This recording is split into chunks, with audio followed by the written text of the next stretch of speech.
இங்க தெரிந்து படிக்கிற பல்லவின்ற பொண்ணு ஃபர்ஸ்ட் டைம் ஃபிளைட்ல போகும்போது அங்க இருக்கிற ஒரு லேடி பைலட்டை பார்த்து நானும் அவங்கள மாதிரி ஆகணும்னு சொல்லிட்டு சின்ன வயசுல கனவு கன்றா. அந்த கனவுக்கு அவங்க அப்பாவுமே துணையா இருக்கிறாரு. இப்ப பல்லவியும் வளர்ந்து காலேஜ் படிச்சுட்டு இருப்பா. அவருக்கு ஒரு பாய் ஃப்ரெண்டும் இருப்பான். அவர் ரொம்பவே கோவக்காரனா இருப்பான். டான்ஸ் ஆடக்கூடாது, பசங்கிட்ட பேசக்கூடாதுன்னு சொல்லி நினைப்பான். அவளை பைலட் ட்ரைனிங்காக மும்பை வர சொல்லிருப்பாங்க. இந்த விஷயத்த ஆசையா அவன் பாய் ஃப்ரெண்ட் கிட்ட சொன்னா, அதுக்கு அவனும் பாய்ஸ் அண்ட் கேர்ள்ஸ் ஒன்னாதான் தங்குவீங்களா சொல்லி கேட்கறான். வழி இல்ல அப்படிதான் தங்கி அவனு சொல்லிட்டு அந்த பொண்ணு சொல்லிடுறா. அந்த பொண்ணு கிளாஸ்ல இருக்கும் போது அடிக்கடி கால் பண்ணுவான். இதனால அந்த பொண்ணை கிளாஸ் விட்டு வெளியில அனுப்பிடுவாங்க.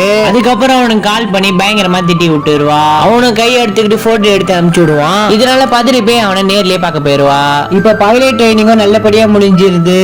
இப்ப அவளுக்கு லைசன்ஸும் கொடுத்துறாங்க. சோ இதனால எல்லாருமே ஒன்னா டின்னர் சாப்பிட போகிறாங்க. இப்ப அப்பா போன் அடிச்சா நான் ஃப்ரெண்டுக்குள்ள வெளியில இருக்கேன் அப்புறமேட்டா போன் அடிக்கிறேன்ருவா. இப்ப அவன் பாய் ஃப்ரெண்ட் அடிக்கிறான். இப்ப வெளில இருக்கேன்னு சொன்னா தப்பா எடுத்துப்பான். டயர்டா இருக்கு நான் தூங்க போறேன்னு சொல்லிடுறா.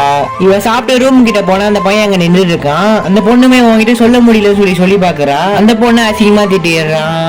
அதனால அந்த பொண்ணு அவன் மேல கோவப்பட்டு அவாய்ட் பண்ண ஆரம்பிச்சிடறா. திரும்பி அதனால அந்த பொண்ணு கிட்ட பேச வரான். பட் ஆனா அவன் பேசாமலே போகிறா. அதனால அந்த பொண்ணோட மூஞ்சில ஆசிட் அடிச்சிடறான். இவனும் வழியில பயங்கரமா துடிச்சிட்டு இருக்கா. அதுக்கப்புறம் அவளை ஹாஸ்பிட்டலுக்கு கூட்டு போனா பாதி மூஞ்சி டேமேஜ் ஆயிருது. இதை பார்த்துனே அவங்க அப்பாவை கட்டி பிடிச்சி அழுவ ஆரம்பிச்சிடறா. அடுத்து இவளோட ஃப்ரெண்ட் இவளை பாக்கிறதுக்காக வரா. பிசிக்கலி ஃபிட்டா இருக்கன்னு சொல்லி நிரூபிச்சுட்டானா நீ கண்டிப்பா பைலட் ஆயிடலாம் சொல்லி சொல்றா. இவனும் எல்லா டெஸ்டும் பண்ணி பார்த்துட்டு பிசிக்கலி ஃபிட்னு சொல்லிடுறாங்க. ஆனா இந்த பொண்ணுக்கு ஒரு கண்ணுல ஆசிட் பட்டனால அந்த ஒரு பொண்ணுக்கு ஒரு கண்ணு சரியா தெரியாது. அதனால பைலட் ஆக முடியாது சொல்லிடுறாங்க. அதனால என் வாழ்க்கையே போயிடுச்சுன்னு சொல்லிட்டு பயங்கரமா அழுகுறாங்க.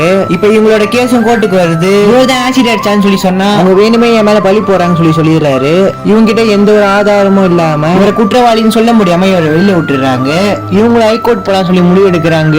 என் பையன் மேல கேஸ் கொடுக்காதீங்கன்னு அவங்க அப்பா வந்து பேசுறாரு. அவளும் எதுவும் பேசாம கிட்ட வந்து அவன் முகத்தை மட்டும் காட்டுறா. அதை பார்த்துனே எதுவும் பேச முடியாம அந்த இடத்து விட்டே போயிடுறாரு.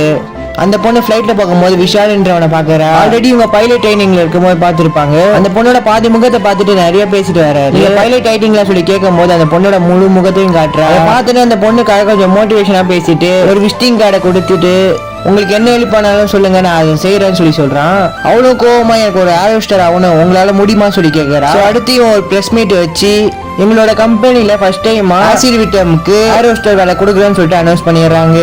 சோ இங்க பல்லவி ஃபர்ஸ்ட் டைம் வேலைக்கு போகும்போது அங்க இருக்க பேசஞ்சர் எல்லாம் இந்த மாதிரி ஒரு பொண்ணு ஆரோஸ்டர் இருக்கான்னு சொல்லிட்டு எல்லாரும் ஒரு மாதிரி பாக்குறாங்க. அப்ப அங்க இருக்க பேசஞ்சர் கோவமா இங்க வாமா சொல்லி கூப்பிடுறாரு. இவனும் பயந்துட்டே போய் என்ன சார் சொல்லி கேட்டா உன்னை ஒரு வாட்டி ஹக் பண்ணிக்கலாமா சொல்லிட்டு ஹக் பண்றாரு.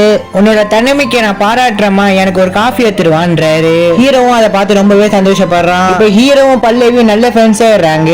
அதுக்கப்புறம் ஹீரோட பர்த்டே அன்னைக்கு ப்ரப்போஸ் பண்ணலாம் சொல்லி பாப்பாரு. பல்லவியும் அதை புரிஞ்சுக்கிட்டு எனக்கு ஒரு நல்ல ஃப்ரெண்ட் தான் தேவைப்படுறாங்க, நீ கடைசி வரைக்கும் எனக்கு நல்ல ஃப்ரெண்டா இருப்பியான்னு சொல்லி கேக்குறா. ஹீரோவும் அதுக்கு சரின்னு சொல்லிடுறாரு. இங்க பல்லவி ஏரோஸ்டரா வேலை செஞ்சுட்டு இருக்கும் போது திடீர்னு ஒரு நாள் பல்லவி மூஞ்சில ஆசிட் அடிச்சனும் அதே பிளைட்ல தான் டிராவல் பண்றான். உன்னை பார்க்க தான் பல்லவி நான் பிளைட்ல வரேன், நீ தயவு செஞ்சு எனக்கு கொடுத்த கம்பெனியை வாபஸ் வாங்கிரு, எனக்கு யாருமே வேலை தர மாட்டேங்கிறான்னு சொல்லி கெஞ்சி பாக்குறான். இவங்க அது எதுவுமே மதிக்க மாட்டேங்கிறாங்க. இதுல கோவமானவன் நான் மட்டும் ஜெயிலுக்கு போனா நீ இல்லாத மேல ஆக்கிடுவேன்னு சொல்லி சொல்றான். அவன் டென்ஷன்ல அங்க இருக்க தண்ணி தூக்கி மூஞ்சில ஊத்திடுறா. உன்ன மாதிரி ஆசிட் தான் அடிக்க மாட்டேன், அதோட வலி என்ன எனக்கு தெரியும் சொல்லிட்டு கோவமா அந்த இடத்த விட்டு போயிடுறாங்க. இதை பார்த்த பேசஞ்சர் எல்லாம் பல்லவி மேல கம்ப்ளைண்ட் கொடுத்துறாங்க. இதை பார்த்து நம்ம ஹீரோ சாரி லெட்டர் மட்டும் ஏதி கொடுன்னு சொல்லி சொல்றாரு. அவளும் ஏதி தர முடியாதுன்னு சொல்லிடுறா. சோ இதனால ஒரு மாசம் மட்டும் தான் நீங்க ஏரோஸ்டரா இருக்க முடியும்னு சொல்லிடுறாங்க. சரின்னு சொல்லிட்டு இவங்க வேலை செஞ்சுட்டு இருக்கும் போது திடீர்னு பிளைட் ஷேக் ஆக ஆரம்பிக்குது. சோ என்னன்னு சொல்லி போய் பார்த்தா கேப்டனுக்கு உடம்பு சரியாம போயிருது. அப்ப கோ பைலட் எப்படி லேண்ட் பண்ண போறோம்னு சொல்லிட்டு பயந்துட்டு இருக்காரு. இவங்களும் பைலட் ட்ரைனிங் படிச்சு முடிச்சதுனால இவங்களும் அந்த பிளைட்டை சேஃபா லேண்ட் பண்ணிடுறாங்க. இதனால அங்க இருக்க பேசஞ்சர் எல்லாம் இவங்களுக்கு கிளாப் பண்றாங்க. இவங்க பைலட் ஆக வேண்டிய கனவு ஒரு வாட்டியாச்சும் நிறைவேறுது.